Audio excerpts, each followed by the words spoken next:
Hello, She Sparks business community. Today we are going to learn how systemization can improve time management. I'm super excited to introduce you to our guest today, Mr. Eric Palmer. He's the owner of 7-6 Consulting, also the owner of Southwest Exterminators, a pest control business, and so many more. So hello, Eric. Welcome to our show.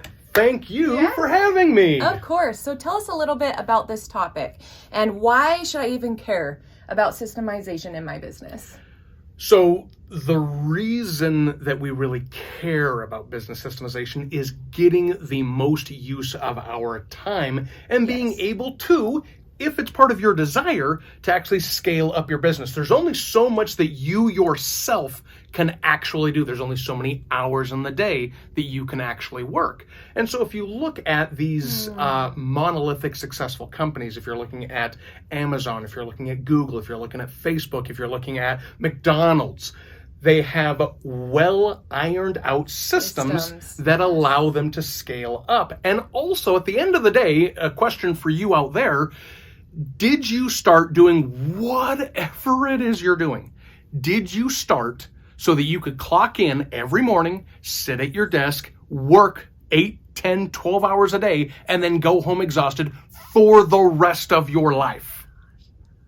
And I'm pretty sure the answer is no. We have this idealized vision in our heads of what owning a business will be.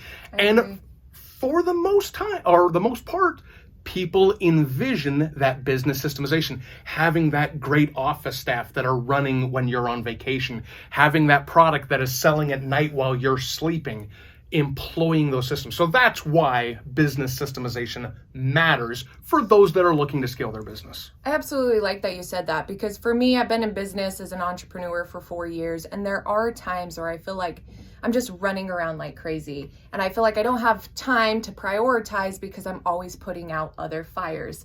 And I don't know if you can relate, and I think that is why systemization is so important, so we can duplicate ourselves. Because I know if we can hire the same Eric and the same Sharon, we would be happy. But we can't do that through systemization. How many times have you heard the owner saying, if I could just clone myself, if I could just clone myself. I know, I love it.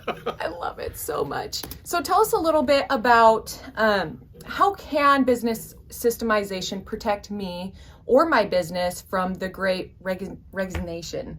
Great resignation. So if you've been paying attention to the news, there's this phenomena going on called the Great Resignation, where people predominantly in the millennial generation are just wiping their hands and they're quitting their current jobs and they're job hopping. And some of the statistics, that I've been seeing lately is that they're job hopping every 3 to 4-ish years. So this idea that our parents and our grandparents had, that you graduated high school, you got that factory job, you worked there for 50 years, you got your gold Rolex watch, and you retired. You go to college. Well, and that was even more of our parents. So our grandparents was you graduate high school and you get into a factory job. Our parents was that was when the societal shift moved to white collar, selling intellectual property rather than actual manufactured goods. But regardless, it was the same idea, whether you were retiring from Ford Motor Company with our grandparents' generation or retiring with Yahoo with our parents' generation, going through the dot-com boom of the 90s.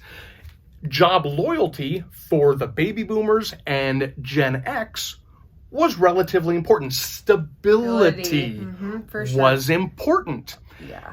And what we are seeing now, and it's transpiring right before our very eyes, is that the millennial generation, who, generationally speaking, are more in touch with their emotions, they aren't disassociating their work life with their private life the way that baby boomers and Gen X did. Baby boomers did this exceedingly well. You would leave for your job at 8:30. It was a 30-minute commute. You clocked in right at 9 o'clock. You worked from 9 to 5, and at 5 o'clock, man, when that whistle blew, you clocked out and you were going home.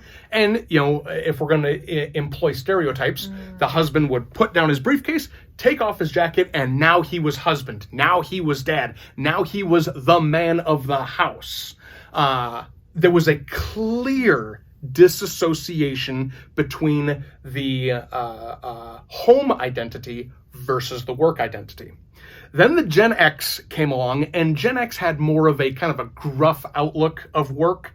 The leave me alone. And I am Gen X. I live this identity. But it was leave me alone and just let me do my job. And this is where you did see that systemization was very, very important with managing your Gen X generation, because, hey, we're going to onboard you. We're going to train you. This is our metrics. These are our KPIs. This is how we're going to judge success. Go along and do it. And Gen X, again, generationally speaking, was happy with this. We liked being left alone. Just let us do our job. And then the millennial generation came around, and you've heard the snide remarks about that they're soft or they're too emotional. You've heard all the negativity. And at the end of the day, as a business owner, Sharon, when Y2K hit, I know that was way before your time, but when Y2K hit, should you have just shut down your business because of all the bad news out there? No. When the Mayan calendar was going to come to an end and we're all going to die, should you have just packaged up your company and said, you know what, I'm done, it's getting too hard? Of course not. No. No. You adapted to the situation and the circumstances around you. Even with the real estate collapse, people pivoted, they adapted, and they overcame the situation. We can, as business owners, as managers, as leaders, as entrepreneurs, we can sit here and get down on ourselves and say, but the millennials, and we can buy into this negative press, or we can look at ourselves and say, this is a new opportunity. How do we leverage this opportunity? If it's the end of the world, how do you leverage it? If it's a declining real estate market, how do you leverage it to come out on top? So when it comes to business systemization and millennials, we need our systems to embody, to be infused with the culture, the emotions, and the values that we want our clientele to know, that PR, we want them to feel confident in our brand. We want them to feel an affinity to our brand. But we, and this is Gen X and baby boomers, as a generation, we have done a piss poor job at taking that same value set that we've applied to our clientele. We want you to really value us. And we have not infused that into our employees, into our teams, into our culture. Systems. Yeah. Correct. Yeah. So to get back into the case at point, because I think I took a roundabout way to get there, how does business systemization actually protect your business from the Great Resignation? It looks at what the key driving cause of what the Great Resignation is, and that's the feeling that I'm not being valued. And it addresses it from the ground level. If a person comes into Sharon's office on day one, you're hiring a CSR, a customer service representative, and they come in and you immediately go to, here are the KPIs, here is the by the books, black and white, and if you don't do this, you're going to be fired. That sends, for a millennial and a zennial, especially, generation, that puts their hunches up. It could have worked, and in most cases it actually did work with baby boomers and a little bit with Gen Z, but with millennials it's not. So take that same person and they come into your office and they say, hey, Sharon, I heard that SheSparks is hiring. You're looking for a CSR. I'm curious, what is it like working here? If Sharon launches with that, this is my story. Do you know that my mother passed away when I was young? And then I went to work for multiple businesses and I had no female leadership. I had my brothers and it was a very masculine upbringing, but it wasn't until I left Wyoming, got to Utah, worked for an SEO company, and finally, in my 20s, finally had a female role model to look up to.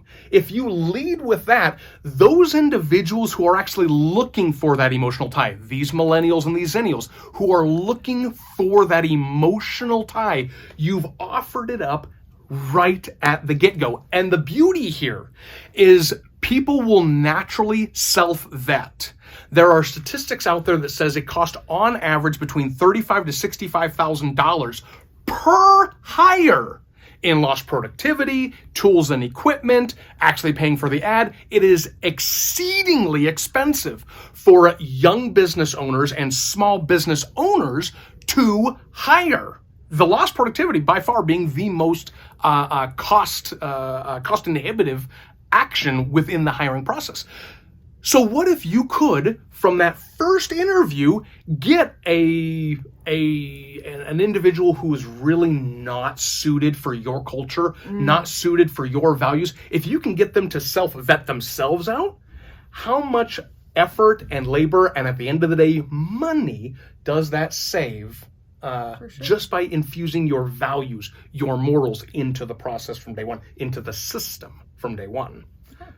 So, in short, how can business systemization protect you from the Great Resignation? It's by creating systems that infuse your values, your morals, your ethics that you embody within your business. Yeah. You go and you know what you want to embody within your business. Now start codifying those values within the business systems so that the new people that you're bringing into your team, they are from day one getting associated, getting inundated, getting saturated with that value set, so that when people are saying, why do I even care to work here? They know from day one, it's because I like Sharon's vision. I want to see millennial and zennial women taking seats of entrepreneurial power, manifesting their own destiny through their own hard work. Well, and I love that you said that it's a lot about filling the value for different generations, because I know for me, I am a millennial, and the best generation that I know more about and have more knowledge about is my own. And so it is important to be able to study these different generations, especially the upcoming generations who we are starting to hire. What's their triggers? What motivates them? And how do we make them feel valuable? Because they're going to feel valuable in a different way than we feel valuable. So my next question for you, Eric, is when we're talking about how systemization can improve your time management, not only time management, but your life, to help you make more money. Give us an example or a couple examples of what's your definition of a system. We'll go over in our training, you'll learn more about some examples that you can use in your business of some tools, but what's your definition of systemization? A system is a codified procedure on how to get repeatable tasks done, bar none. These are the majority of what we actually do. Earlier in the interview, we brought up, do you want to go in, sit at your desk, answer your emails, maybe put a deposit together? These are things that are absolutely necessary. Sure. You better be putting those deposits together. But it's a repeatable task that can be taught. These are not the areas that true entrepreneurs focus on. True entrepreneurs are focusing on the creative, focusing on the future, focusing on the big strategies, not the small day-to-day tasks. Do we need to do them? Yes. And especially in the beginning, are we wearing every hat within our business? Yes. Most people that start businesses are wearing 30 some odd hats that are going to the ceiling of all the different tasks. But then with business systemization, we're looking and saying, okay, what hat can I take off and hire someone, either hire someone to do that position, outsource to someone to do that position, or automate to do that position with the amount of technology that we have at our fingertips today that our grandparents and great-grandparents would absolutely salivate over. Oh, yeah. How do we create these systems that allow these repeatable tasks to be accomplished to our standards? Does that mean when you're doing a follow-up, do you have a 5, 8, 13 email follow-up system that is sending out, okay, someone came to one of my elite sessions and they're really into this, but they're just not sure, or maybe it's just not the right time right now. But dagnabbit, not all the time, right? Yeah. But within the next 6 months, when a few of these tasks that are piled up on that young entrepreneur's table, when those tasks are addressed, that would be a great time to get within that buying window or to capitalize on them being in the buying window. So, Sharon, do you want to, in your busy day of being an influencer, being a mentor, being a leader, being a public speaker, do you want to sit down and rewrite the same email over and over and over again? No, and I feel like I have before working for you back in the day. And because there is ways, if you're seeing yourself repeat something over and over and over, you should have a system or a tool to be able to maximize that. And I love everything that you're saying too, because systemization to me first is identifying how much your time is even worth. And where do you even start? Because with systemization, if you are the one, for example, emails, if you're just randomly creating emails all the time, there is ways to systemize that. Text messaging systems nowadays, automating even your bill pay, not having that feeling that like you're chasing everybody for money when their card declines or everything like that. And so, yeah, to answer your question, like, no, I do that all the time. Read the same emails, and it's delegation and it's systemization to improve that. Yep. And so the easiest thing for all of you out there, the easiest thing to do is while you're going through your day-to-day tasks, doing the things necessary to run your business, ask yourself, is this something that can be first automated? If you can automate a functionality, utilizing QuickBooks to its zenith. For those of you who are out there, if you've never taken a how to use QuickBooks course that are typically offered on college campuses and at small business associations, Chamber of Commerce's, if you do use QuickBooks and you have not taken one of these classes, I am telling you right now, you have left money on the table. You are paying QuickBooks for an incredible tool that you're only leveraging a portion of it. If you buy a power drill and you don't even plug it in and you just kind of spin the bit in the wood, it's not using the tool to its zenith. It's not using it to its potential. If you have not taken these courses on QuickBooks, you are not using it. You are that individual who has a drill with the drill bit, and you are manually trying to spin that drill bit in a piece of wood. So the first question is, as you're doing these tasks, is it automatable? Do I have software currently that I'm already paying for? Or is there an affordable option out there that will automate these tasks to give me just a little bit more time back rather than spending that 5 to 10 minutes writing an email, or even rather than going in and saying, okay, I've got a notepad and I know what my emails are and I'm going to cut and paste and inject them. Yeah, that saved you now 5 to 10 minutes down to 1 minute. Repurposing, yeah. But that's 1 minute that is now every email that you're sending out. That's 1 more minute, 1 more minute, 1 more minute. There are ways that you can get it even more streamlined, even faster. So ask yourself, is it automatable? Yeah. If it's not automatable, is it delegatable? So if you're running a service business, if you're running a medical practice, if you're running a mercantile business, if you are running leadership development courses and classes, are these things that a human currently must do, but I can teach someone how to do it? And at the end of the day, and I'm sure that this is going through a few of your minds right now, you're saying, but Eric, it's just one more thing. I'm already stressed out. I already don't have enough time. And all you're asking me to do now is spend more time. You're doing the exact opposite of what I want you to do. As you are doing these tasks, there are easy to use technologies that you can film yourself, leverage the activities that you are already doing. We'll get into these a little bit more specifically during the training, but it's a way that I don't want you to take time out of your business to simply do a bunch of extra work. That's not what real business systemization is. I agree. Real business systemization is utilizing the technology that we already have, utilizing the time that we're already delegating to that task, and now, as you were saying just a little bit earlier, multi-purposing it. How can we get a video training, an SOP, standard operating procedure, a fast action checklist, and a training podcast out of one activity? And these are some of the things that we cover in the training, how to take one activity and multi-purpose it into a myriad of trainings so that as you've vetted these individuals and they have your culture, they have that same value. Now they're coming in and you're saying, not only am I looking for people that have these values, not only am I looking for people that espouse the same type of culture that we're creating here, now because I value you and I want to make sure you are successful, here is not only an SOP, which if you've ever read or written an SOP, they are boring. Oh my gosh, they're boring.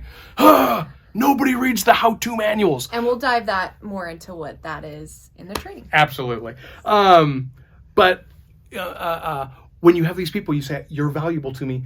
I have this SOP. If you're a person who likes to read and is extremely detail-orientated, we've got that for you. If you're a person who prefers to watch a YouTube video on how to complete a task, we've got that. If you're driving from job site to job site, you're a field worker or you're in the field and you can't watch a video, well, we've got a training podcast for you. Yeah. If you just need a small refresher, you basically know how to do X, Y, and Z task, but you just need a refresher on the sequence of events, we've got a fast action checklist. Yeah. You can have all of these systems, all of these training modalities available just by leveraging one activity that you've done only once. So, and I think we're getting close to the end, and you can correct me if I'm wrong, but to sum everything up here, one, how does it address the Great Resignation? Again, a business system should infuse your values and morals into the day-to-day tasks of your business. And how do you get the most out of a business system, or how do you preserve your time? You film yourself doing the tasks that you're already doing. From that short little video, you can extrapolate out a multiple of training modalities that now as people are coming in, they have the audio training, the visual training, if they're detail oriented and they want to read, if they only need tips and tricks. And you're giving yourself as the entrepreneur more time, because now that's a task you don't have to do anymore. You don't have to be the customer service representative. You don't have to be the dispatcher. You don't have to be the individual doing your own SEO. You've got individuals who are doing those for you, and you can concentrate on the big picture, on the creative, on the strategic. So again, these are things that we will get into a little bit more in detail when we got a little bit more time, but I don't want to leave any threads untied. Is there anything else I can do for you today? Well, I would just say at the beginning of understanding systemization, optimization, anything that has to do with duplicating yourself, I know one struggle that was a roadblock for me was understanding technology and how fast technology is progressing nowadays. And if that is you, don't worry about it. We will dive into the training, which then leads to our sum up. Eric has been one of my consultants for optimizing my business. He's been with us since day one, and our business would not be able to run accurately and the way it functions now if it wasn't for Eric with 7 and 6 Consulting. And so we are going to be doing a training, diving super deep into this training to really help. Our goal is for you to make more money. And if you want to make more money and duplicate yourself, whether you're an entrepreneur or not, and it may be even great for your personal life, this training's for you. It is on December 14th at 9 o'clock. We will be doing a Zoom. The link will be below. It is free, so join us. And for those who do join us, we have a free gift for you that you can instantly apply that day when you jump onto our training. With that said, if you want to learn a little bit more about 7 and 6 Consulting, and the amazing things it can do for your personal and professional life, check out Scale to Succeed. That's Scale 2 to Succeed. With that said, we're looking forward to seeing you on December 14th at 9 o'clock. It'll be roughly about 45 minutes and it'll be very engaging. So thank you very much, Eric. Appreciate your time, and we'll see you guys later. See you on the 14th.